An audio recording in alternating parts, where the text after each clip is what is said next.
إن الحمد لله نحمده ونستعينه ونستغفره ونعوذ بالله من شرور أنفسنا وسيئات أعمالنا. من يهده الله فلا مضل له ومن يضلل فلا هادي له. أشهد أن لا إله إلا الله وحده لا شريك له وأشهد أن محمدا عبده ورسوله. أما بعد.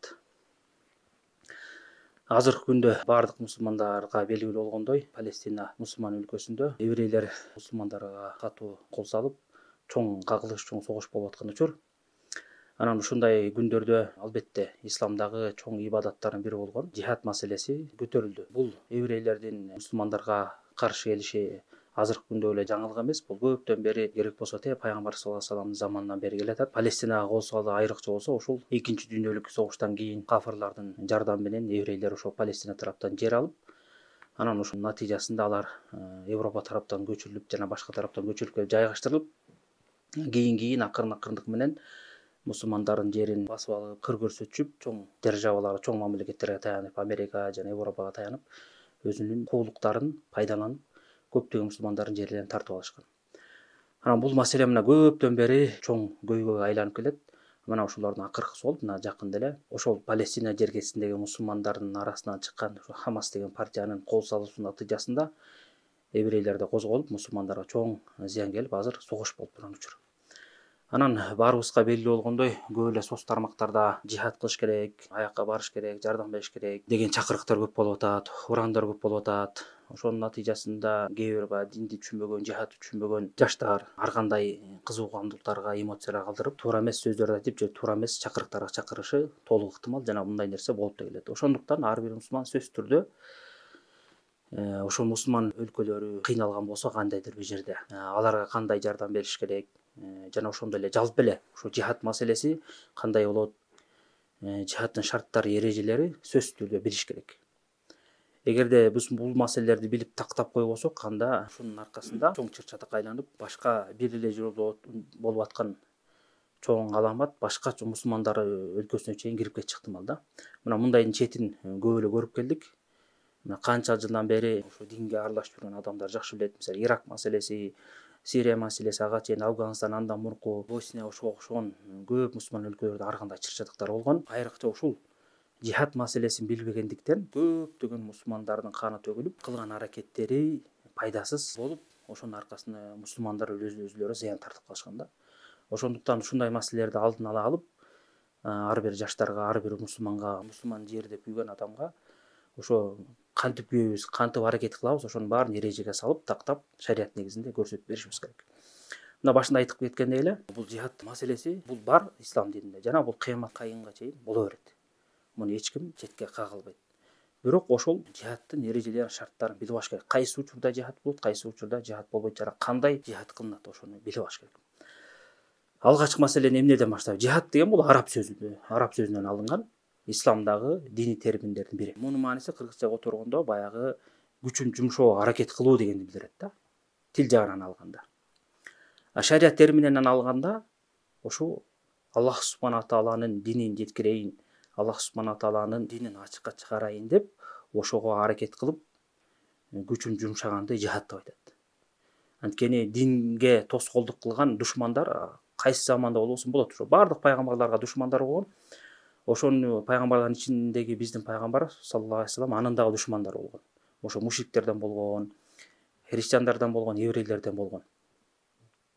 Анан динди жеткирүүгө көптөгөн ушундай ар кандай диндердин өкүлдөрү, же динди түшүнбөгөн адамдар тоскоолдук кылат. Ошо анан динди тоскоолдук кылбасын деп, ошо жихад биз үчүн шарият болгон да. Жихадтагы максат ушул Аллах субхана таала бул дүйнөдө Алла таала жалгыз өзү гана сыйынылсын, башка Алла тааладан башка жалган сыйынылып кеткен, жалган илахтар, жалган кудайлар жоюлуп, бир гана Алла тааланын дини бийик болсун деген максатта ошо жихад кылынат да. Ушуну жакшы билиш керек. Ошондуктан Бухари, Муслимде келген хадисте Абу Муса ал-Ашари деген сахаба айтат да. Пайгамбарыбызга бир адам келип сурады дейт. О Алланын элчиси, кээ бир адамдар дейт, урушканда, согушканда баатырлык үчүн согушат дейт. Кээ бирөөсү улутчулдук, же кор намыс үчүн, же өзүнүн коомун үчүн эле, ошолордун кызыкчылыгын ойлоп, ошон үчүн согушат дейт. Хамия деп коет да арабчада. Хамия үчүн согушат дейт. Кээ бирөөсү эл көрсүн, эл уксун деп согушат. Ошонун кайсынысы бул Алла тааланын жолунда болот деп сурайт да бир адам келип суроосун. Ошондо пайгамбар саллаллаху алейхи вассалам кыска кылып негизи жооп берди. Ким Алла Тааланын жолунда, Алла Тааланын сөзү бийик болсун деп урушкан болсо, ошол Алла Тааланын жолунда деди. Алла Тааланын сөзү деген бул ла иляха иллаллах келмеси да. Ла иляха иллаллах келмеси мааниси Алла Тааладан башка сыйынууга татыгычы зат жок деген маанини билдирет да. Мына ушул келме бийик болуп, ушул сөз элдерге жетсин. Алла Таала жалгыз өзү гана бул жашоодо сыйынылсын. Андан башка жалган сыйынып кеткен илахтар, кудайчалар, мейли болобу тоо болобу, таш болобу, ай болобу, жылдыз болобу, олия болобу, периште болобу, пайгамбар болобу сыйынып кеткен болсо, ошонун баары жокко чыгарылып, жалгыз гана Алла Таалага элдер сыйынсын деген мааниде жихад болот да. Ким ушуну көздөгөн болсо, мына ошондо чыныгы жихад кылган болот. Ушул эле хадистин башка риваяттарында келет. Сурап аткан адам мынтип турайт да. Кээ бир адамдар ушу олжой үчүн согушат. Эми согуштун аркасынан байлыкка, мүлккө жетейин. Кээ бирөөсү ачууланып согушат дейт. Кээ бирөөсү атым чыксын деп согушат дейт. Кээ бирөөсү менин кадыр баркым көтөрүлсүн деп согушат. Ушунун кайсынысы Алла Тааланын жолунда дегенде, пайгамбарыбыз жанагындай кылып жооп бергенде, кимдин согушканы ушу Алла Тааланын сөзү бийик болсун, ла иляха иллаллах үчүн согушкан болсо, мына ошол Алла Тааланын жолунда деп айткан да. Демек биз бул нерседен эмнени түшүнүп атабыз? Бул нерседен биз жихадтын эң негизги мааниси жана алгачкы шарты ошо адам баласында жүрөгүндө ыхластуулук болуш керек Кудай Таалага болгон. Эч качан бул согуштун аркасынан дүйнөгө байланыштуу бардык нерсени максат кылбаш керек. Бир гана ошо Алла Тааланын дини ачыкка чыксын. Ага тоскоолдук кылган дин душмандарын бизи кайтарылсын. Ошо Алла Тааланын сөзү ла иляха иллаллах келмеси элдерге кенен жетип, элдер ошону кабыл алып, Алла Таала түз сыйынышсын деген максатта кылыш керек да. Эгерде кимдин ниети ушул ниети жок болсо, анын кылган согушу, жихады жараксыз. Балким ошонун аркасынан ал күнөө алат да. Ушуну жакшы түшүнүш керек. Эң биринчи адам баласына ыхластуулук болуш керек. Ыхластуулук бул адамдын жүрөгүндө да, эч ким аны билбейт. Бир гана өзү эле айтып коюп, же кандайдыр бир ачык белгилерди чыгарып алса, аны билбейт. Баары эле мен Алла Тааланын жолунда деп айта бериш ыктымал, бирок Алла Таала жүрөктөгү нерсени билет да. Алла Тааланы эч ким алдай албайт. Ошондуктан ким согушуп атат, ошонун аркасынан жихад деген ат менен кандайдыр бир дүйнөнү максат кылып, бийликти максат кылып, жерди басып алайын, бирөөнүн мал мүлкүн тартып алайын деп ушундай максат кылганбыз, жихадтын баары жараксыз болуп калат да. Мына ушуну жакшылап билишибиз керек. Эң негизги шарт ушул. Биринчи ыхластуулук. Анан ушул жихадтын дагы башка шарттары бар, бирок да эң негизги болгон ушу 3 шартын айтабыз бул сабактарда. Башка шарттары башка ибадаттар менен бирге келет. Бирок ушу эң негизги шарты 3 болгондуктан ошого басым жасап ошону айтабыз. Анан ушул жихадтагы ыхластуулук түшүндүк. Анан ушул эле жихадтын 4 мартабасы бар да. Жихад кылуунун 4 мартабасы бар. Жосо 4 даражасы, жосо 4 түрү деп деле койсок болот. Ибн Кайым деген чоң аалым ушуну айтып кеткен. Жихад кылуунун эң биринчи мартабасы бул адам баласынын өзүнүн нафсиси менен күрөшүү да, нафсисине жихад кылуу. Муну жихади нафс дейт. Бул эң чоң оор жихадтардын бири. Керек болсо Ибн Кайым рахимахулла айтып атат, ким өзүнүн нафсиси менен күрөшө албаса, ал бул согуш жихадына бара албайт дейт. Ал жихадты кыла албайт дейт. Жихад өзүңдүн нафсиң менен кантип күрөшөсүң? Өзүңдүн нафсиң менен Аллах субхана тааланын, кыскача айткан Алла тааланын буйруктарын аткарып, тыйган нерселерден тыйыласың. Эң биринчи бул ушул жихад нафс, өзүңдүн нафсиң менен күрөшүү, бул дагы 4 тартип менен турат да, 4 тартиптен, жосо 4 мартабадан турат бул да. Биринчиден, өзүнүн нафсиси менен күрөшүп аткан адам нафсиси менен күрөшүш үчүн сөзсүз түрдө ыйман эмне экенин билиш керек, туура жол эмне экенин билиш керек, аны үйрөнүш керек. Ошону билиш керек да. Мындай айтканда, илим алып, туура жол деген эмне, акыйкат деген эмне, таухид деген эмне, ширк деген эмне, ушунун баарын үйрөнүп билиш керек. Аны билгенден кийин экинчиси ошол нерсеге амал кылыш керек. Динди билдиңби? Диндеги буйруктарды билдиң, парыздарды билдиң, тыюу салынган арам нерселерди билдиң, буйруктарды баш ийип аткарасың, тыюу салынган нерселерден, алардан качып, алардан алыстайсың. Бул экинчиси. Анан өзүң эле билип калып ошо менен чектелесиң? Жок, өзүң эле билип чектелбейсиң. Ошо билген нерсеңди башка бирөөлөргө жеткирип даават кыласың. Пайгамбар саллаллаху алейхи вассалам кандай даават кылып көрсөткөн болсо, ошо пайгамбар саллаллаху алейхи вассалам даават жолунда кандайдыр бир системаларды, өзүңөн бир кошумчаларды кошпостон, динде кандай келген болсо, ошондой кылып так маалымат алып, ошондой кылып жеткиришибиз керек. Төртүнчүсү, ошо илим алуу жолунда, даават жолунда адам баласына ар кандай кыйынчылык келбей койбойт, сыноо келет, ошолорго сабыр кылып чыдаш керек да. Мына ошо жихад, өзүңдүн нафсиң менен күрөшүү, мына ушу 4 нерседен турат да. Ошондуктан бул эң биринчи жихадтардан болуп саналат. адам баласы ошого даярданып ошо менен күрөшүш керек. Эгерде ким өзүн тарбиялап алса, өзүн өзү динге үндөбөсө, диндеги билген нерселер менен алек болуп ошого амал кылбаса, ал кийинки жихадтарды кыла албайт. Ошондуктан Ибн Кайым рахимахулла ачык айтканда, эгерде ким өзү нафсиси менен күрөшө албаса, ал душман менен согушту кыла албайт дейт. Анткени нафсиси ошого жол бербейт дейт, ага чыгарбайт дейт. Оңой деп ойлобош керек адам баласын, жөн эле курал көтөрө калса эле оңой эле баары чечилет депчи. Бул жөн өтө оор иш да. Мына ошондуктан биринчи адам баласы өзү менен нафсиси менен күрөшкөндү үйрөнүш керек. Качан гана иманы толгондо анан баягы кийинки жихадтын мартабаларына даяр болот. Андан кийинки экинчи мартабасы, жихадтын экинчи мартабасы бул шайтан менен күрөшүү да. Шайтан биздин душманыбыз, ачык айтканда Алла Таала айткандай, шайтан силердин душманыңар, аны душман туткула деп атат. Ачык айткан айтат да. Чындыгында дейт, шайтан силердин душманыңар, аны душман туткула дейт. А шайтандын максаты Куранда, пайгамбар саллаллаху алейхи сүннөтүнө ачык келгенде, өзү менен кошо элдер тозокко алып баруу да. Анын ошол эле максаты бар.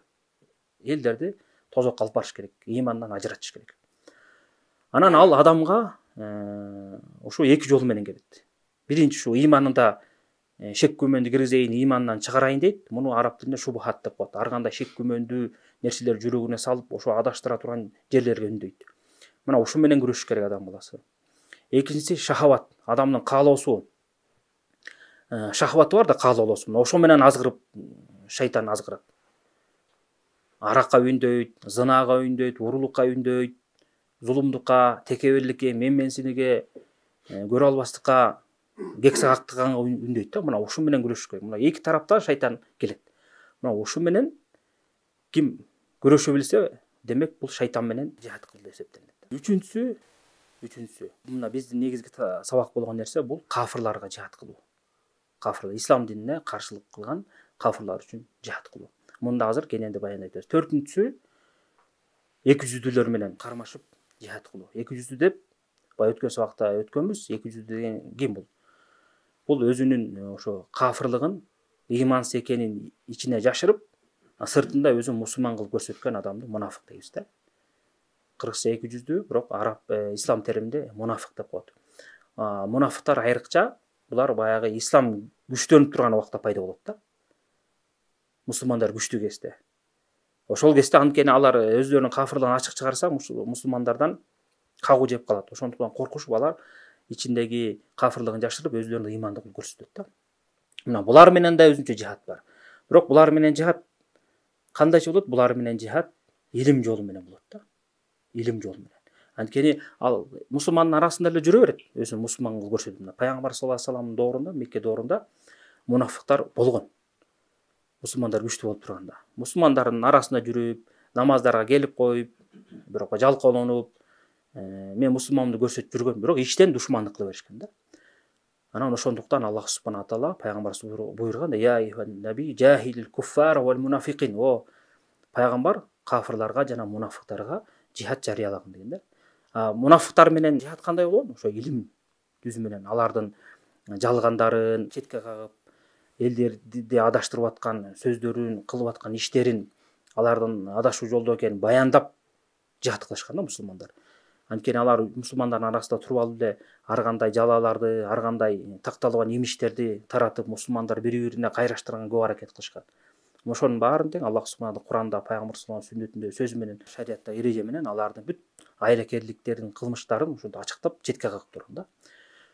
Анан мунафыктар менен күрөшүү, ошо мунафыктардын катарында жүргөн алардын куйруктары, ошолордун сөздөрүн сүйлөгөн кээ бир алсыз мусулмандар болуп калат, ошолорго алданып, ошол менен күрөшүү бул деген жихадтын эң күчтүү түрлөрүнүн бири. Анткени илим жолу менен жихад кылууну ар бир адам эле кыла албайт муну. Ага деген чоң илим керек, чоң аракет керек. Анткени исламга мисалы кафырлардын ичинен деле курал жабык менен мусулмандар каршы чыкпаса дагы илимий жол менен каршылык чыккандар аябай көп. Илгертеден бери келатат. Азыркыга чейин бул улана берет. Исламдагы эң негизги болгон усулдарына, исламдын түркүктөрүнө ар кандай шектерди сала берет. Мусулмандар дегендер ар кандай да, мына Куранда мындай деп атпайбы, сүннөттө мындай деп атпайбы, анан мындай болбоду беле, тигиндей болбоду беле, ар кандай туура эмес маалыматтарды же болбосо туура такталган маалымат болсо деле аны бурмалап туруп жеткирип берет. Анан ошонун баарын ачыктап, алардын шек күмөнүн жое тургандай илимдүү адамдар керек да. Ошондуктан мунафыктар менен жана ошого окшогондор менен күрөшкөндүн жолу бул кыйын. Муну илимдүү адамдар гана аткара алат. Муну баардык адамдар аткара албайт. Жана булардын дагы соогу аябай чоң. Мына ушул негизги 4 шариаттын мартабасы. Жана ошондой эле ошо кээ бир алымдар 5-чи кылып кошуп коет, кээ бирөөсү чогуу эле айтып кетишет. Жанагындай каракчылар менен элдерге кол салып, элдер толокон, азыркы заманда караларды окуп атпайсызбы? Ошол ордуна мизин кайтарып, аларды жазалап, алар менен күрөшкөн дагы уже жихадка кирет да. Алардын өзүнүн жазасын берип, бул да жихадтын бир түрү. Анткени баягы элге тынчтык бербей, элди коркутуп, тоноп, мал мүлкүн тартып алуу дагы бул исламдагы чоң кылмыш да. Булардын дагы зыяны өтө чоң. Мына биздин мамлекет альхамдулилlah ошондой топтор менен, ошондой адамдар менен кармашып, азыр бир топ тартипке келтирип койду мамлекетте. Бул дагы эң сооптуу жакшы иштердин бири, балким ушу Алла тааланын алдында жихад кылуунун бир чоң сүрөтү, же болбосо бир чоң бир түрү. Буга да шүгүр деш керек. Ана ушундай нерселерде мамлекет органдары, мамлекеттер колдоп, Аллах субхана таала үчүн дуа кылып, буларды кубаттап туруш керек. Анткени мунун баары тең эле мусулмандардын тынчтыгы үчүн, мусулмандардын коопсуздугу үчүн эле кылынып аткан нерселер. Мына жалпы жонунан ушу жихадтын түрлөрүн билип алдык. Эми жана айтып кеттик, биздин негизги сөзүбүз боло турганыбыз ушу кафырлар менен жихад кылуу дедик да. Кафырлар менен күрөшүү. Кафырлар менен күрөшүү, жихад кылуу бул эки түрдүү болот. Биринчиси жихад талап деп коет, талап кылуу жихады. Мындайча айтканда, мусулмандар өздөрү баштап барып, өздөрү биринчи согушту баштайт да, өздөрү талап кылат. Бул биринчи. Экинчи жихаду даф деп коет, коргонуу жихады. Мисалы мусулмандар өздөрүнүн жерлеринде, жайларында жаткан кезде башка душмандар кол салат. Анан ошондо коргонуп жихад кылат. Мына ушундай эки түрдүү жихад. Ушул эки түр тең шариятта бар. Бул аныкталган нерсе. Анан ушул эки түрдүү жихадтын баягы өкүмдөрүнө кире электен мурун айта кетейин. Мына баарыбызга белгилүү болгондой, пайгамбар саллаллаху алейхи вассалам өзү пайгамбар болуп келип, Меккеде жашап жүргөндө пайгамбар болгондон кийин 40 жашка чыкканда биринчи элди ошо таухидке, Аллах субхана тааланын жалгыз өзүнө сыйынгыла деп ошого үндөп чакырып келген. Анан ошентип 10 жыл даават кылган. Ошол кезде пайгамбарыбыздын тегерегинде исламга киргендер аз болчу, үстөмдүк кылып, өздөрүнүн карама-каршылыгын көрсөткөн мушриктер аябай көп болчу. Керек болсо алар уруу башчылары чоң кадыр бартуу адамдар эле. Анан ошолордун баары биригип пайгамбар саллаллаху алейхи вассаламдын дааватына тоскоолдук кылып, көптөгөн мусулмандарды кыйнап, кээ бирөөсүн өлтүрүп, кээ бирөөсүнө катуу азаптар берген да. Бирок пайгамбар саллаллаху алейхи вассалам ошол кезде даават кылып атып, өзүнүн сахабаларын жихадка үндөп, жихад кылалы деп ага чакырган эмес. Балким Аллах субхана таала бул нерсени буйруган эмес да. Мына ушуну жакшы билиш керек. Ал кезде эмне себептен? Анткени ал кезде алымдар түшүндүргөндөй, Ибн Теймияндан башка алымдар айткан, мусулмандар алсыз болгон да. Күч кубат жок. Эгерде алар кичине эле чогулган мусулман менен эле кафырларга каршы баягы чыгышканда, аларды бат эле жок кылып коюшмакалар. Ошондуктан бул диндеги эң чоң таанышмандык, мусулмандар алыс кезинде эч качан жихад кылынбайт. Ошондуктан Аллах субхана таала пайгамбар саллаллаху алейхи вассалам бул нерсе буйруган эмес. Кээ бир сахабалар кыйналгандыктан келишкен пайгамбарыбызга, бизге уруксат бербейсизби, согушалы дегенде, жок, Аллах субхана таала мага бул нерсени буйруган жок деп пайгамбар саллаллаху алейхи вассалам аларды кайтарып койгон да. Мына ошентип эң башында мусулмандар сабырдуулукка буйрулган да, сабыр кылып жүрүшкөн. Анан качан жихадка уруксат берилди? Качан гана Мадинага көчүп барышканда, ошол жерде мусулмандардын өлкөсү пайда болгондо, Аллах субхана таала пайгамбарыбызга жана мусулмандарга жихад кылганга уруксат берет. Милдет кылбайт, жихад кылганга уруксат берет. Эгерде силер кол салган болсо, силер дагы согушкула деп. Андан кийинки этапта ким мусулмандарга кол салган болсо, ошолорго менен каршы согушкула деп Алла таала ошондой буйрук чыгат. Андан кийинки этапта ким жалпы мусулмандарга каршы чыгып, ислам динин тоскоолдук кылган болсо, динди таратыш үчүн анан жалпы жихад кыласыңар деп Алла таала парз кылган да. Мына ушундай этаптардан өткөн мусулман дини. Анан жалпы жонунан бул жихад кылуу фарды кифая деп коет. Мындайча айтканда, ар бир адамга милдет эмес, бирок мусулмандарга жалпы милдет болуп саналат. Эгерде кандайдыр бир мусулмандар жетиштүү деңгээлде жихад кылышкан болсо, жетиштүү деңгээлде башкалар да кутулат. Баары тең чыгыш шарт эмес да. Жалпыча ошондой. Анан кээ бир учурда гана ар бир кишиге парз болуп калат. Аны иншалла азыр түшүндүрүп айтабыз. Мына айрыкча жанагы немени эстеп туруңуздар. Мен башында айтпадымбы, пайгамбар саллаллаху алейхи вассалам өзү жаңы даават кылып, алсыз бул мусулмандардын күчү жок кезде Алла таала парз кылган эмес да. Мына ошону жакшы эстеп алыңыздар. Ошого байланыштуу азыр маселелер келет. Жихадтын ушинтип этаптары ушу менен өткөн. Анан мына парз болгондо түшүндүк. Анан жанагы сөз уланталы. Жихад ушу эки түрдүү болот дедик. Талап кылуу жихады жана коргонуу жихады деп. Ошол эки жихадта тең эң негизги шарт жана айтып кеттик башында ыхластуулук, ыхластуулук айтып кеттик. Жана экинчи шарт мусулмандарда кудурет болуш керек. Күч кубат болуш керек. Даярдык болуш керек. Ар бир заманга өзүнө ылайыктуу мусулмандардын даярдыгы болуш керек. Мисалы азыркы заманда жана электрондук согуш болуп, чоң куралдар, самолет, танка ошону колдонуп атабы, ошого жараша дагы мусулмандарда ошондой даярдык болуш керек. Анан ошондо гана сен жихад кылганга уруксат берилет да. Эгерде сенин мүмкүнчүлүгүң жокпу, кудуретиң жокпу, анда Аллах субхана таала бул нерсеге буйрубайт дагы, шарият дагы бул нерсеге үндөбөйт. Мына жана башында айтып кеткен пайгамбар саллаллаху алейхи вассаламдын биринчи алгачкы дааватында ошол нерсе болгон. Ошондуктан күч кубат жок болгон калган нерсеге буйруган эмес. Ошондуктан Алла таала ваидду лахум мастатаатум мин кува, алар үчүн колуңардан келишинче күч кубат даярдагыла деп Алла таала буйруп атат. Демек мусулмандар үчүн бул даярдык болуш керек. Даярдыгы жок эч качан жихад кылып, талап кылып чыккан болбойт. Эгерде ким ошондой кылган болсо, ал мусулмандарды эле кайра өлүмгө, кыйынчылыкка түрткөн болуп саналат. Мына муну дагы азыр мисалдап айтып түшүндүрүп кетебиз. Мына ошондуктан ушул шартты жакшылап билип алыңыздар да. Эң негизги кудурет болуш керек мусулман. Кудурети жок эч качан жихадты кылган болбойт.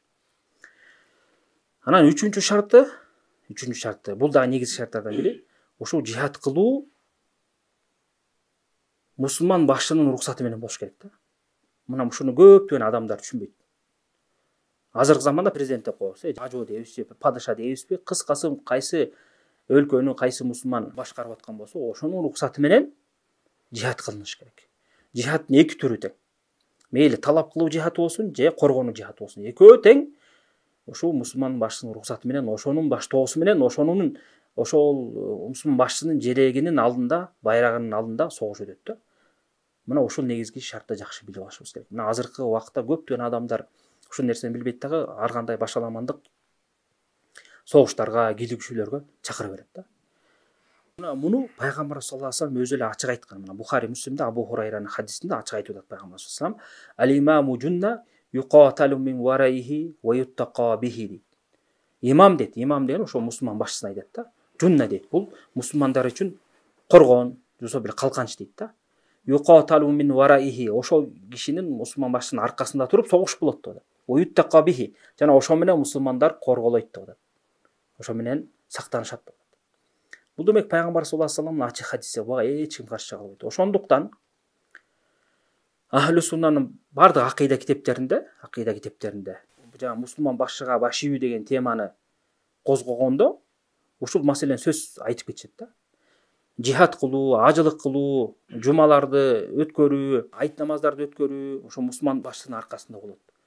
Ошонун аркасы менен ушул нерселер аткарылат. Мейли ал жакшы такыба болсо дагы, же залым күнөөкөр болсо дагы ошого карабастан ошого баш ийилет деп айтат да. Көрдүңүздөрбү мына?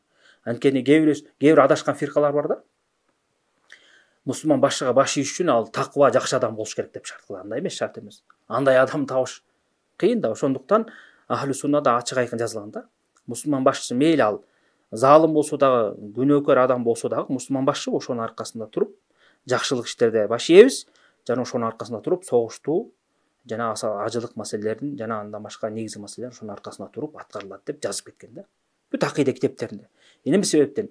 Жөнөкөй адамдар ошону көрүп түшүнүшсүн деген да. Бул шариатта эч кандай башаламандык жок. Ар бир нерсе иреттелинген, өз ордуна коюлган. Анан согуш маселеси бул оңой маселе эмес да. Согуш маселеден канча деген чоң даярдыкка муктаж бул. Канча деген чоң эмгекке, күч кубатка муктаж. Анан ошонун баарын реттеп жолуна сала турган мусулман башчы да. Эгерде топ-топко бөлүнүп алып эле, же болбосо ар бир эле жеке адам өзү билемдик кылып эле мен согушка чыкмакмын, мен жихадка бармакмын десе, анда башаламандык башталат дагы, мусулмандардын күчтөрү алыстайт дагы, ич ара чыр-чатак башталат дагы, башка кафырлар үчүн, душман үчүн бат эле жем болот. Ошондуктан шарият ушуну иреттеп, бул маселени мусулман башчы гана аткарып иреттейт деп эрежеге салып койгон. Аллах субхана таала пайгамбарыбызга буйруганда деле мусулмандарды согушка үндө дегенде деп пайгамбарыбызга кайрылып айткан да. Пайгамбарыбыз башчы да. Момундарды ошо жихадка үндөгүн деп. Демек бул мусулман башчысынын баягы негизги милдети. Ушуну жакшы билип алыш керек. Демек буга чейин болобу, же азыркы учурда болуп атабы, же кийин дагы боло береби, кимде ким эң башта кылып мейли ошо талап кылуу жаатына мен жаат уюштурам, кафырлар менен согуш ачам деп баягы өзүм билемдик кылабы, же болбосо кандайдыр бир мусулман өлкөсүнө башка бир кафир өлкө кол салып аткан, мисалы азыр Палестина мисал кылалы, азыркыдай кол салып аткан убакта мен бар жихад кылмакмын, ошол жака согушка барып катышмакмын деп аракет кылса, же башкалар үндөгөн болсо, албетте бул шариатка каршы иш кылып атат. Пайгамбар саллаллаху алейхи вассаламдын хадисине каршы кылып атат. Анткени биз ошол мусулман башчысынын буйругу менен барышыбыз керек. Ошолор чечет. Ошол жакта согуш болуп атса, ошолорго барып жардам берүүнү, аларга кандай жардам көрсөтөбүз, эмне кылып жардам беребиз, баардыгын мусулман башчысы чечет. Анткени биз деген жөнөкөй адам билбейт да. Мусулман башчы деген ал саясат колунда, бизге караганда көп нерсени түшүнөт алар. Башка элдер менен мамилелери бар, алакалары бар.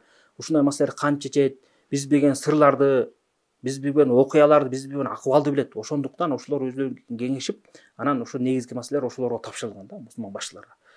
Буга карапайым адам аралашып, кийлешип, өзүн билемдик кылып, ар кандай өкүмдөр чыгарбаш керек. Мына азыркы убакта интернетте чыгып атпайбы?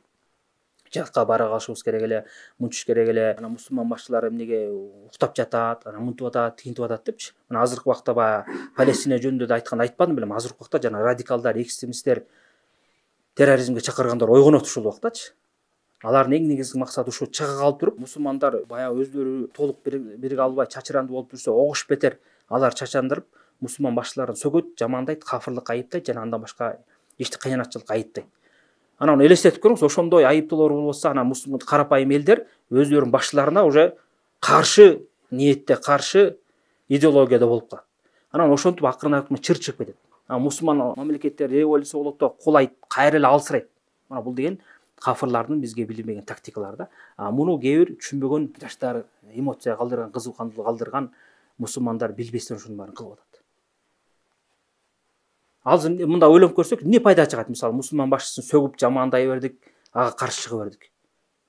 Мамлекетибиз биздин мамлекет болобу, же башка мусулман мамлекет болобу, төңкөрүшкө учурап, мусулмандар бири-бири менен урушуп, кагылышып болсо, эмне пайда чыгат? Өзүбүз эле зыян тартабыз. Аны ойлошпойт. Ошондуктан бул өтө этият боло турган маселе да. Ошондуктан ар кандай чакырыктарга, чагымчылдыктарга такыр алдырбаш керек. Бизде эреже бар да, ошондо турат мында. Шариат ахли сунна алымдары бир ооздон ушуну белгилеп кеткен, пайгамбар саллаллаху алейхи вассалам хадисинде ачык айткан турат. Анан пайгамбарыбыз менен мындай өмүр баян сыйрасын карап көрөлү. Башынан баштап, дават кылгандан баштап, жихад парыз болгондон баштап жихад кылганда карасак, бүт ошол баардык казаттарын пайгамбар саллаллаху алейхи вассалам өзү иретип, өзү жөнөтүп, өзү башкарып турган. Пайгамбарыбыздан кийин сахабалар ким башчы болсо, андан кийин ошентип мусулмандар ушуга чейин уланып келген да. Ал жерде эч качан сахабалар же андан кийинки мусулмандар башаламандык кылып өзүлөрү кетип, 1-2-3төн бөлүнө калып, топ бөлүнө калып, бияк менен согуша калып, тияк менен согуша калып келген эмес. Анда чачырандуу болот да мусулмандар. Мусулмандардын сыры ачылат. Мусулмандар эле өзүлөрү айыпка туш болуп, өзүлөрү эле жеңилип калышат да. Ошондуктан мындай оорчундуу маселени тартипке муктаж. Бул керек болсо мусулмандар эмес, бул кафырларда белгилүү нерсе да. Азыр любой кафыр мамлекетин караса, өзүлөрүнүн армиясы бар, өзүнүн аскерлери бар, ошо армиясын башкарып жүргөн генералдар, чоңдору бар. Баары иреттеп, бир кишини карап, ошо генерал качан буйрук берет, кандай тактика менен согушабыз, кантип баштайбыз, ушунун баарын иреттеп алган да. Биз мусулмандар да андан дагы иреттүүлүк болуш керек. Ошондуктан биздин динибизде эч качан башаламандык болбош керек да. Мына бул жөнүндө ахли суннанын алымдарынын аябай көп сөздөрү бар. Айрыкча ушул Сирия, Ирак маселесинде ушул маселелер көп көтөрүлүп, мына Шейх Салих Фаузан деген алым киши бар, ушул жөнүндө көп айткан да. Ким мусулман башчысынын уруксаты жок чыккан болсо, же ата энесинин уруксаты жок чыккан болсо, бул башаламандык, ал Алла Тааланын жолунда согуш эмес деп баса белгилеп айткан. Айрыкча Сирия убагында, Сирияга барган, Сирияда болуп аткан окуя бул фитна, бул башаламандык, бул ызы-чуу. Аякта жихад жок десе, жана каршы чыккан экстремизмге аралашкан, ошолорду колдогон жана ихвандардын жолунда, же суруриттердин жолунда жүргөн, адашкан агымдардын жолунда жүргөндөр кээ бирөөсү шылдыңдашып Шейх Фаузандычы. Бул өзү ушинтип айткан, бунун сөзү бул өзү фитна, кантип фитна болсун, аякта деген уруш болуп атат, мусулмандар кыйналып атат деп ушундай чыгышкан. Мына канча бир жыл өткөндөн кийин ошо Шейх Фаузандын жана ошого окшогон алымдар сөзү ачык айкын болду. Сириядан эмне пайда табышты? Талкалап жоголду бүт экономикасы өлдү мамлекеттин. Мусулмандар башка өлкөлөргө, кафыр өлкөлөргө тентиди, миллион деп. Канча деген миңдеген адамдар өлдү, ачкалыктан өлдү, сууга чөгүп өлдү. Же динден жок, же дүйнөдөн жок, эч бир нерсеге жетпей куржалап калышты да. Шаарлар талкаланып калды да. Эч пайдасы жок да. Анан баягы өздөрүнчө чыгып алып элдерди үндөп адашууга чакыргандын баары акырын билинбей жок болуп кетишти. Камалганы камалды, камалбаганы унчукпай эмне кыларын билбей отуруп калышты. Бирок канча деген мусулмандардын канын төгүп салышты алар. Канча деген мусулмандар тентитип салды да. Биздин эле Кыргызстандан канча деген адамдар кетти мына. Ошолордун канчасынын каны төгүлдү. Мына акыркыларын 2 жолу биздин мамлекет ошол жакта калып калган жесир калган аялдар, бала чакалары менен алып келди. Ошол жерде лагерлерде, ар кай жерде бирөөнүн карамагына муктаж болуп тентишип кыйналгандан өзүбүздүн мамлекетибиз баары мамлекетте күйөт экенди, баары ошолорду четтен алып келди да. Мына ушунун баары тең ушу жихад маселесинде башаламандык болгондуктан чыккан да. Ошондор эттеп түшүнбөгөндүктөн чыгып атат. Ошондуктан бул өтө этияттыкка муктаж маселе. Мына бизде чоң эреже турат да. Пайгамбар саллаллаху алейхи вассалам мусулман башчысынын аркасында туруп согушулат. Ошонун аркасында туруп жихад болот. Бүттү ушул эреже чыкпайбыз. Качан гана мусулман башчысы баштап согушабыз, даярдангыла, ушундай кылабыз, ошондо буйрук келсе ошондо гана чыгабыз. Ага чейин эч качан мусулман башчысынын буйругу жок, өзүм билем кылып эч качан жихадка аттанган болбойт. Бул катуу тыюу салынат. Мына ушуну биз жакшылап түшүнүп алышыбыз керек. Азыркы убакытта болобу же башка убакытта болобу ушундай чакырыктарга такыр көңүл бурушубуз керек да. Билер замат эле булардын мизин дароо кайтарышыбыз керек. Ар кандай аттар менен атай берсин, ага көңүл бурбашыбыз керек. Сен мамлекет колдоп атасың, залым болдуң, мусулман бир тууганыңа күйбөй атасың, мынтип атасың, тигинде ар кандай нерселер айтылат. Мусулман бир тууганга бардык мусулман күйөт, аны күйбөгөн мусулман жок. Пайгамбар саллаллаху алейхи вассалам айткандай, мусулман үчүн бир дене сыяктуу дейт. Эгерде бир дененин бир жери ооруган болсо дейт, бардык дене таңдыкча уктабай ысытма менен ооруп чыгат дейт да. Мусулман ошол сыяктуу. Биз албетте мусулманга күйөбүз, мусулманга кайгырабыз, кубанычына кубанабыз. Бирок да шариаттын эрежеси менен. Ошондуктан биз аша чапкан болбойт. Ар бир адам өзүнүн мойнуна жүктөлгөн ишти кылыш керек.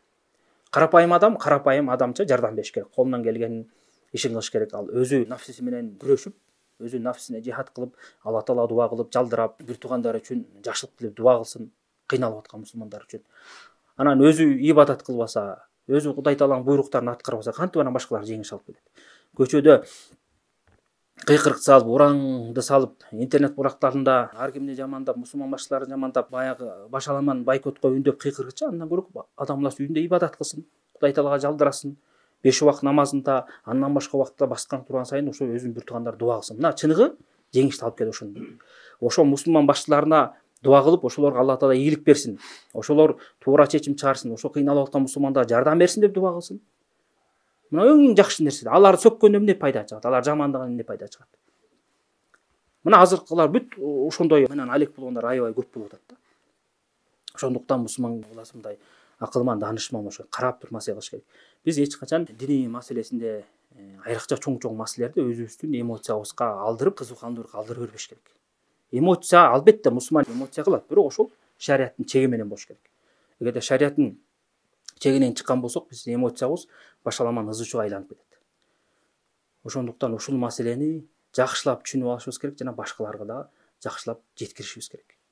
Антпесе азыркы күндө аябай ызычуу болуп турган күн. Бирөө бирдеме жалган нерсени таратып койгон болсо, башкалар шак эле алып туруп ошонун аркасы менен кетип атат. Анан мына биз жана жихадтын шарттарында бир нерсени айтып кеттик, мусулмандар ыхластуулугу болуш керек, анан мусулмандар күч кубат болуш керек. Эми карап көрөлү. Палестина маселесинде акыркы болгон учурду ким баштады? Аны ошол Палестинадагы бир саясатта жүргөн, башкарда жүргөн Хамас деген партия баштады. Ошол баштады. Ал биринчи еврейлер баштаган жок. Көп адамдар түшүнбөй эле ушулар баштады да. Хамастын булардын тарыхы белгилүү. 1987-жылы түзүлсө керек. Ошондон бери эле баягы туура эмес саясат жүргүзүп, мусулмандарды кыйынчылыкка туш болгонуна себепкерлүү болуп келатат. Мына ошол партия ачык айкын эле жакшы даярданбай, күч кубаты жок болуп туруп, еврейлерди чоң держава Америка, Европа колдоонун билип туруп эле өзүнүн кичинекей күчүнө таялбай кол салып ийди.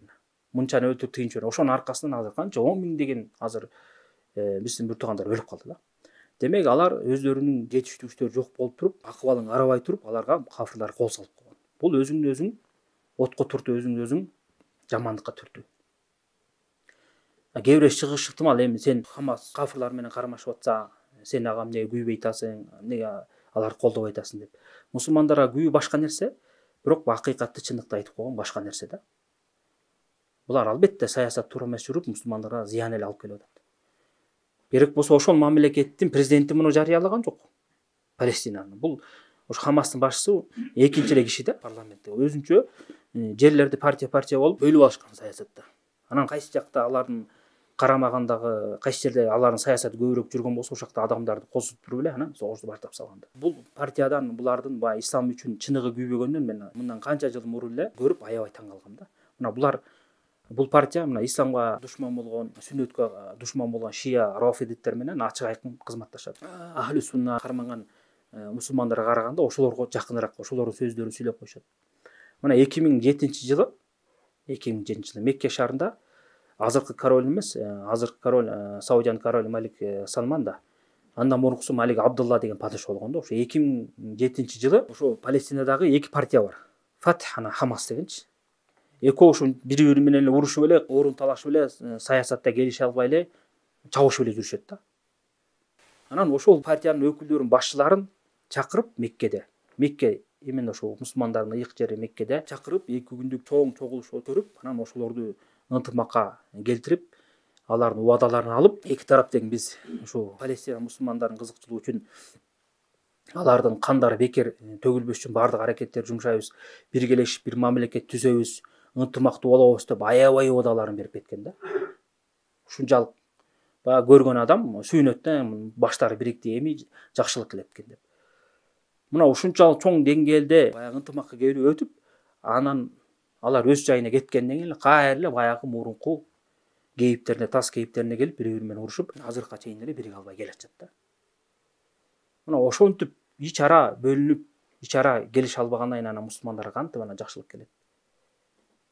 Эгерде мусулмандар жеңебиз деген болсо, душмандар биздин кайтарабыз деген болсо, анда биринчи өз ич ара ынтымакты оңдош керек. Ынтымак оңдош үчүн пайгамбарыбыз саллаллаху алейхи вассалам сахабалары кандай жол менен ынтымак келген? Чыныгы дин менен, таухид менен, пайгамбар саллаллаху алейхи вассалам сүннөтүн бекем ээрчүү менен келген да. Ошол жолго түшүш керек. Анан ошондо гана мусулмандарга ынтымак келет. Анан ошондо күчтөнөт. Анан биригип туруп чечим чыгарган болсо, алар биригип бир мамлекет болсо, анан башка жандагы кошуна мусулман мамлекеттер менен акылдашып, ошолордон кеңеш алып, анан биргеликте анан бир күч баштаса, ошондо бир натыйжа болот эле. Анан орто жолдон чыга калды, бир партия катары чыгара берген болсо, кандай максатта кылып атканы Аллах алам, анда натыйжасын азыркы күндө көрүп аткандай.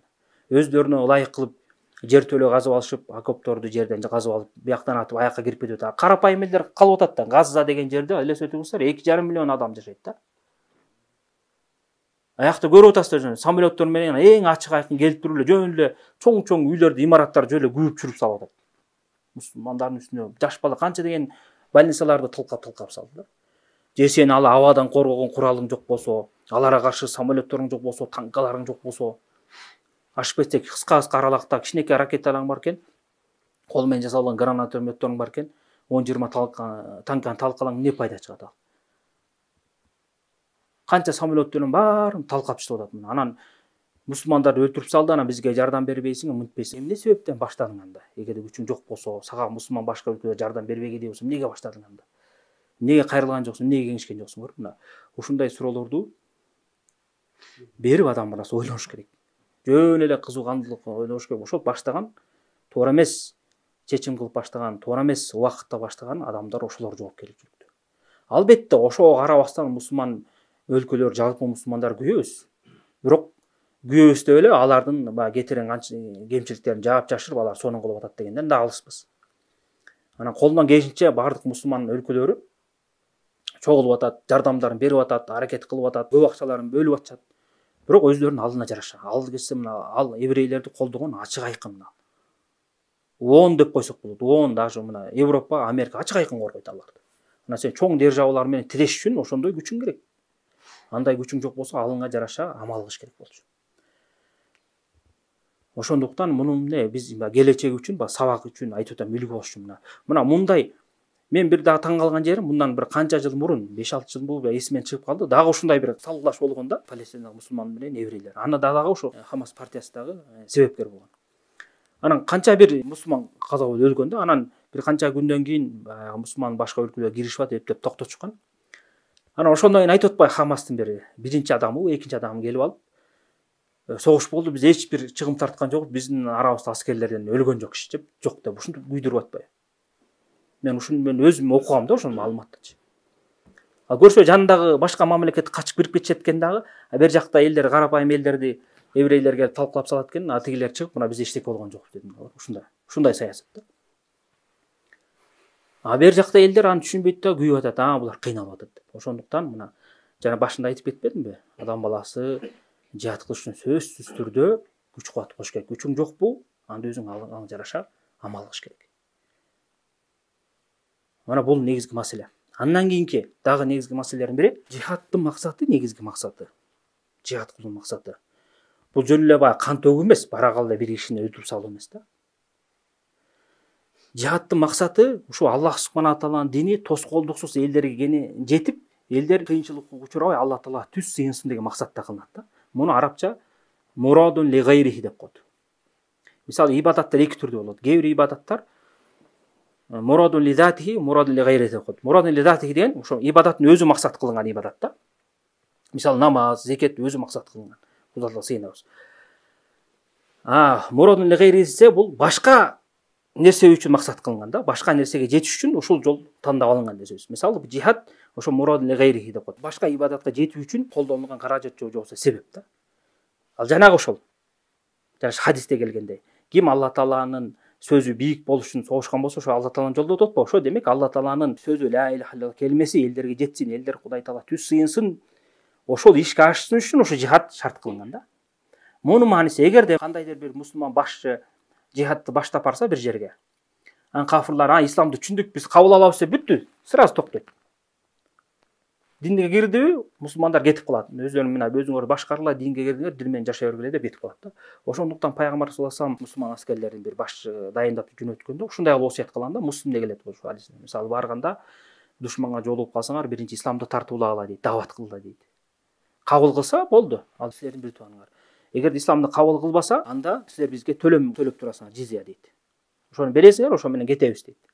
Андан да баштарса, андан кийин согуш ачкыла дейт. Көрүңүздөр, эгерде бул жихадтын өзү эле максат кылынганда, пайгамбар саллаллаху алейхи вассалам аларга дават кыл деп да айтмаган эмес, алардан төлөм акы ал деген эмес, дароо эле барып эле аларды өлтүрө бер демек да. Мына ошон үчүн ушул нерсени жакшы түшүнүп алыш керек да. Исламдагы жихаддын максаты ошо Алла тааланын динин жеткирүү максатында кылынат. Анан Алла тааланын динин жеткирүү максатында кылып аткандан кийин демек мусулмандар ар бир заманда эле күчтүү болуп эле жихад кылган кудуреттүү боло бербейт. Пайгамбар заманынан кийин канча кылымдар өттү, мына кандай деген замандар өттү, ошондо кээ бир убакта мусулмандар алсыз болгон, кээде күчтүү болгон. Анан ошол өздөрүнүн күчтөрүнө жараша күчтүү болгон убакта жихад кылышат, алсыз болгон убакта токтоп сабыр кылышат. Ошондуктан биздин шариятыбызда пайгамбар саллаллаху алейхи вассаламды Алла таала биринчи алгачкы даватында жихадка буйруган эмес. Анан ошол пайгамбарыбыздын өмүр байына карап, Аллах субхана таала Курандагы буйруктарын карап ушу жихадка байланыштуу. Ошо Ибн Теймия деген чоң алым айткан. Мына Аллах субхана таала сөзүнүн маанисинде мындай да: Аллах субхана таала пайгамбарын ошо Мекке доорунда жихадка буйруган эмес, сабырдуулукка буйруган. Кийин качан гана күч кубат болгондон кийин андан кийин жихадка буйруган. Демек мусулмандар ушул акыбалга карап амал кылышат деген. Эгерде кайсы убакта алсыз болуп күчү келбей калса, сабыр кылып чыдашат. Качан күчтүү болгондо анан ошо жихадка амал кылышат деген да. Мына ушундай кылып мусулман адам даанышмандык менен жашоосун өткөрүп, динди өзлөрү каныманып, жана башкаларга да жеткириш керек да. Мына эгерде ушуну билбесек, дароо эле жанагы туура эмес жолго чөбүз. Мисалы пайгамбар саллаллаху алейхи вассаламдын хадистери бар да, бул жихадтын өкүмү кыяматка чейин болот, кыяматка чейин токтобойт десе, кээ бирөөсү токтобойт десе түшүнүп алат да, ар бир убакта, ар бир заматта эле ушуну согуш туруш керек экен. Жок, ал өкүм өчпөйт. Бирок ал кээде мусулмандар алсыз болуп калса, убактылуу токтойт ал. Мына ошондуктан ушуга байланыштуу мына азыркы заманба ахли суннанын алымдары Ибн Баз, Ибн Усаймин, Шейх Альбани ушул жөнүндө көп суралышкан да. Ошондо ушул алымдар ачык эле айткан, азыркы заманда дават менен, илим менен жихад кыла турган убак, мусулмандардын азыр күч кубаты келбейт. Азыр алсыз. Буга даярданыш керек албетте. Мусулман башчылары даярдык көрүш керек, мусулмандарды даярданыш керек. Даярданганда дагы ыйман жактан даярданыш керек. материалдык жактан, күч кубаттыктан даярдаш керек. Ошондо гана күчтөнөт деп баары тең ачык айтып келген да. Мына алдымдагы сөздөрү биздин убакытта, азыркы убакытта жихад кылууга мусулмандардын мүмкүнчүлүгү жок деп. Керек болсо Ибн Утайми рахимахулла суралганда, мына биздин убагыбызда курал дейт да, алардын куралдарына салыштырмалуу колубуздагы бир бычакка эле окшош дейт. Албетте чын да. Азыр мына мусулмандар согуш кылам, уруш, жихад кылам деп курал даярдагысы келсе, баары эле барып ошо кафырлардан сатып алып атпайбы, туурабы? Чоң куралдар ошондо да. Ал кафырлар деле ага бул акырындык менен жетишкен да ошондой куралга. Биз деле мусулман иншалла ошондой доор келет, ал деле биз ага жетебиз. Мына бир убакытта мусулмандар канча кылымдар бою кафырларга үстөмдүк кылып, бирок адилеттүүлүк менен башкарып, аларды кафырлыктан чыгарып, исламга үндөп, аларды башкарып келген. Азыркы доордо болсо кафырлыктар өздөрү материалдык күч жагынан азыркы убакта жалпы жонунан караганда мусулмандарга үстөмдүк кылып турат. Мына ошентип күндөр, убакыттар алмашып турат. Кээде биз үчүн, кээде алар үчүн болуп турат да. Ошонун баарын түшүнүш керек. Бирок мусулмандар акырындык менен даярданып керек. Даярданып аткан учурда жанагынтип өзүңө алыңа жараша ишти кылбай, башаламандык кылып, жалпы мусулмандарды кафырлардын отуна, алардын огуна түрткөн бул акылга сыйбаган иш да. Ошону мусулмандар жакшы түшүнүш керек. Алданбаш керек. Анан бирөөбүз сураныш керек да, эми качанга чейин даярдан деп айтабыз, качанга чейин сабыр кыл деп айтабыз, качанга чейин чыдай беребиз деп. Ошо качан биз даяр болгонго чейин чыдашыбыз керек, качан биз даяр болгонго чейин сабыр кылышыбыз керек. Бул мусулман башчыларына жүктөлгөн милдет. Алар албетте бул жоопкерчилик үчүн жооп берет. Мына эч ким качпайт. Эгерде кандайдыр бир мусулман башчысынын мүмкүнчүлүгү болуп, башка кыйналып аткан мусулман бир туугандарга жардам бербей койгон болсо, мүмкүнчүлүгү бар жардам бергенге. Мейли жихад кылганга же башка материалдык жактан жардам бербей койсо, бул Алла Тааланын алдында жооп берет. Биз аны сонун кылып атат, жакшы иш кылып атат деген жокпуз. Өзүнүн милдетин аткарбай койду, колунда болгон мүмкүнчүлүк кылбай койду, Алла Тааланын алдында сөзсүз түрдө жооп берет. Күнөөсү болсо күнөөсүн көтөрүп алды. Биз карапайым ал өзүбүздүн жоопкерчилик ойлоп, биз Алла Таала бизге эмнени жүктөгөн болсо, ошону аткарышыбыз керек. Бизге Алла Таала эмнени жүктөдү? Динди үйрөнгөнгө, динге бекем болгонго, сабырдуулукка үндөдү, мусулман башчыларга жакшылык иштерде баш ийгенге үндөдү. Ошолордун аркасында туруп согуш кылганга үндөдү. Мына биз өзүбүздүн милдетибизди аткарышыбыз керек. Алар өздөрүнүн милдетин аткарыш керек. Кандайдыр бир адам бир жакшылык насаат айткысы келген болсо, бир жакшы бир кеңеш бергиси келген болсо, алдына барып айтсын, алдына барып аркасынан туруп ушактабастан барып, момундай жериң туура эмес болуп атат, мына момундай иш кыл, момундай кылсаң жакшы жардам болот деп кеңешин айтсын, колунан келсе. Аны эч ким тыйбайт. Бирок мен күйүп атам деп эле баатыр болуп эле, баягы соц тармакка болобу же башка жакка чыгып алып жамандап, мусулмандардын ынтымагын кетирип, өзүм башаламандык кылып, өзүм билемдик кылып, жихадка чакырып, согушка чакырган болбойт. Мунун баардыгы ката. Мына ушундай башаламандыктын айынан, мусулман өлкөлөрү башка өлкөлөргө, кафыр өлкөлөргө жаман көрүнүп, керек болсо кээ бир кафыр адамдарды динден, дааваттан тосуп койгон да учурлар болгон да. Азыр көптөгөн кафырлар билбейт да акыйкат диндичи. Анан бир кандайдыр бир мамлекеттен жеке адамдар же топ-топко бөлүнүп алып бир жакка барып согуш ачып ийди деп коелу. Анан ошол кармап алып колго түшүп калды, бул каяктан, бул өлкөдөн, ал кимдер? Мусулмандар. Анан болду, мусулмандар ушундай кылат турбайбы деп эле жаманаттуу болуп калат да. Мына Ибн Усайми рахимахулла ошону да айтып кеткен да. Мусулман өлкөлөрүн жаман көрсөтөсүңөр деп. Ошондуктан бул өтө этият боло турган маселе. Андан кийин дагы негизги маселелердин бири, мына мусулмандарда келишим деген нерсе бар да. Мусулмандар бири-бири менен да келишим кылат, жана ошондой эле башка кафырлар менен да келишим кылат. Мына Пайгамбар саллаллаху алейхи вассалам Мадинага көчүп барган кезде ошол жергиликтүү еврей кафырлар менен келишим түзгөн. Тынчтык келишимин, бири-бирине жардамдашуу келишимин түзгөн. Ошолор менен кызматташкан, аласа бересе кылган, карыз алган, бир нерсе сатып алган, аларга саткан. Ошентип жүргөн да. Анан ошондой эле бул өкүм баягы кыямат күнгө чейин боло турган өкүм, башка кафыр өлкөлөр менен же мусулман эместер менен келишим түзөт да. Ошол келишимди дагы мусулман баласы аткарыш керек, келишимди кыйнат кылган болбойт. Ошондуктан Пайгамбар саллаллаху алейхи вассалам Муслимде келген хадисте мусулман башчыларын жөнөткөнгө эмне деп айткан? Алла Тааланын аты менен жихад кылгыла, анан эмне деп айткан? Жихадта жүрүп, жана оорулук кылып, бирдемени, олжолорду кыйнат кылып алып албагыла, жана келишимдерди кыйнат кылып бузбагыла деген. Жана кафырларды баягы кол бутун кескилеп, ойнобогула, сүйрөп, тамсил деп коет да арабча. Кыйнабагыла деген. Жана жаш балдарды өлтүрбөгүлө деп осуят кылган да. Мисалы бир мусулман башчы бир кафыр өлкө менен келишим түзүп койду, ошол келишимди аткарыш керек. Эгерде ким келишимди бузган болсо, ал кыянат күнөө болуп саналат. Аллах субхана таала Куранда дагы ошол келишимди аткаргыла деп буйруган да. Мейли кафыр менен болсо да келишимди бузган болбойт. керек болса пайгамбар саллаллаху алейхи вассалам айтып атат, Муслимде келген хадисте айтып атат. Ким дейт да, келишимге отурган же болбосо келишим менен келген капырды өлтүрүп койгон болсо дейт да, ал бейиштин жытын жыттабайт дейт. Элестетип көрүңүздөр. А бейиштин жыты болсо дейт да, 40 жылдык аралыктан сезилет дейт. Мына ошондой жытты да сезе албай калат деп атат. Мусулман баласы кандайдыр бир кафыр келишим менен келсе, ошону өлтүрүп койсо, кыянат кылып, болду, ал бейиштин жытын жыттайт деп атат. Азыркы замандагы келишимдин сүрөтү бул виза да. Мисалы бир кафыр адам мусулман өлкөсүнө виза менен кирди деп коелу. Анан бир кызыганды калтырган бир акылсыз бир мусулман деп коелу. Мисалы еврей деп коелу. Еврей кирсе, сен еврей экенсиң, тиякта еврейлер мусулмандарды өлтүрүп атасың деп, тигил өлтүрүп коелу деп коелу. Бул жанагы хадистин ичине кирет да. Бейиштин жытын жыттабайт. Көрөсүздөр, ошондуктан пайгамбар саллаллаху алейхи вассалам келишим түзгөн жана андан кийин сахаба, аларда андан кийинки амирлер дагы келишим түзгөн, ошолорду бузган эмес. Ушуну сактайын дешибиз керек. Керек болсочу элестетип көрүңүздөр, мындай маселе бар. Бир кафыр өлкө менен бир мусулман өлкө келишим түздү деп коелу, ортобузда согуш жок деп. Анан бирок бул кафыр өлкө менен башка мусулман өлкө уруша кетти деп коелу. Согуша кетти, ал экөөсүнүн ортосунда келишим жок.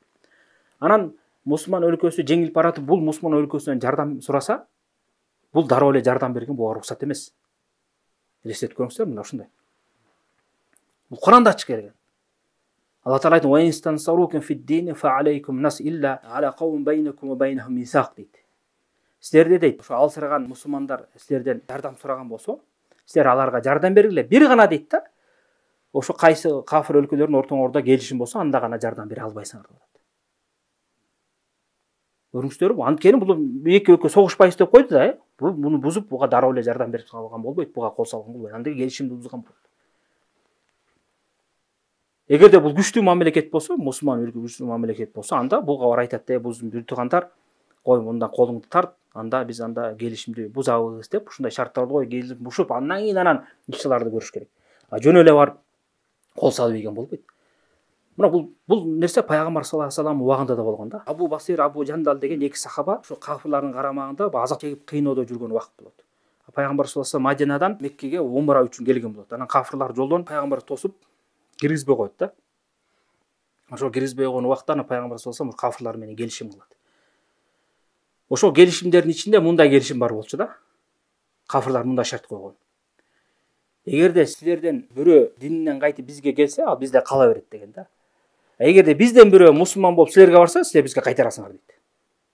Элестетип көрүңүздөр. Мусулман болуп качып келсе, бизге кайтарып бересиңер дейт. Бул өтө оор шарт да. Ошондуктан аябай кээ бир сахабалар оор шартка баягы капаланышкан да, аябай капаланышкан да. Кандай ушундай болот депчи. Пайгамбар саллаллаху алейхи вассалам ошол шартка макул болгон. Анан макул болгондон эмес, практика жүзүндө да көрсөтүп атпайбы. Ушундай сөз болуп атат, бирок келишим түзүлөт да. Ушундай деп сөз сүйлөшүп атканда, бир Абу Жандал же Абу Басир деген азыр эсиме чыгып калды, экөөнүн бирөөсү да. Экөө не туткондо болчу. Бирөө келип колуту кишенделген эптеп кафырлардан качып келип, мусулмандар келип турган өзү монтуп мусулмандардын алдына келип таштап туруп, мусулмандар мен кыйналып кетти, мен жардам бергиле деп ушинтип, мен аябай кыйнап атышат дейт. Анан пайгамбар саллаллаху алейхи вассалам жардам берейин десе, жанагы келишим түзөм деп келген кафыр киши ошо эсте айтат да. Мына ушундан биринчи баштайбыз дейт да. Анан пайгамбар айтат: "Биз келишимди түзө элекпиз го" десе, "Жок, анда түзөлө, анда келишим болбойт, анда келишим түзбөйм" дейт. Анда пайгамбар айтат: "Анда сен өзүң немең менен эле, менин суранычым менен эле өткөрүп берип койбойсуң да, келишимден чыкаргыла, мен суранайын, сен берип кой". "Жок, андай да болбойт. Именно ушундан баштайбыз" дейт. Анан пайгамбарыбыз аны чыркыратып эле өткөрүп берет да. Келишимди бузбайын деп. Көрүңүздөрбү? Мына мусулманды кафырлар кыйнап атса дагы, ошого карабастан пайгамбарыбыз өткөрүп аткан келишим болгон да. Бирок албетте ушул келишимдин натыйжасы кийин Мекке ачылып, жакшылык менен бүткөн. Бирок бул жерде эмнени айтайын деп атам? Мусулман баласы баягы шариятты терең түшүнбөй эле, өзү түшүнбөгөн нерселерди кызыккандылык алдырып, эмоцияга алдырып эле баягы эрте чечим чыгаргандан алыс болуш керек да. Даже кээ бир сахабалар бул нерседе чыдабай калган. Мисалы Омар разияллаху анху чыдабай аябай капаланган да. Биз эмнеге ушундай нерсени кылып атабыз деп. Пайгамбарыбыз келип сураган да. "О Аллахтын элчиси, биз чындыктабызбы?" деген. "О, чындыкта.